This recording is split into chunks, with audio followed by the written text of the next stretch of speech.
like I said, Don Capers is a pretty sneaky guy, and just by watching some of the things, he's not blitzing as much, and he's not throwing much of his zone blitz defense at people. He's throwing the same, some of it out there. Just say, hey, I still got a little taste of it.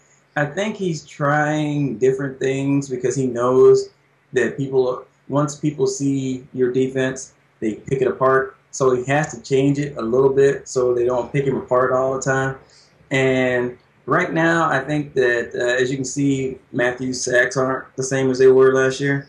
So they're not blitzing as much. Last year, they were blitz happy. And I think as the year goes by, I think he'll get back into his old flavor, his old skin.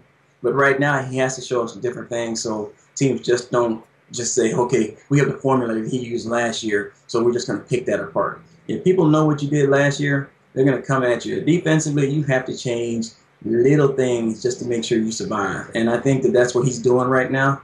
And to survive, I would hide those secondary guys too.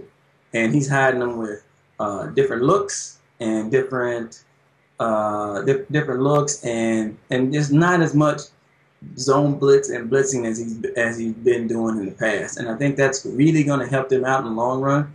But it's going to give up a lot of yardage in the middle of the field. And that's the bend but don't break philosophy. And I mean, they have a philosophy and they stick with it with Don Capers. And and like I said before, this might be the last year that Packer fans are going to see him. I mean, hey, really enjoy it this year because everybody knows when you win a Super Bowl, they pick your coaching staff clean. You win 2 Super Bowls, they will pick your coaching staff really clean. So how many people actually expect Don Capers, Darren Perry, and all those coaches to actually stay there? Do people actually think that's going to happen? It's not going to happen. So they can be happy with what you got now. You got a genius over there in the secondary with Darren Perry. You got a genius in the D coordinator. Be happy with that because the offensive coordinator is not going anywhere. I mean, that's the head coach.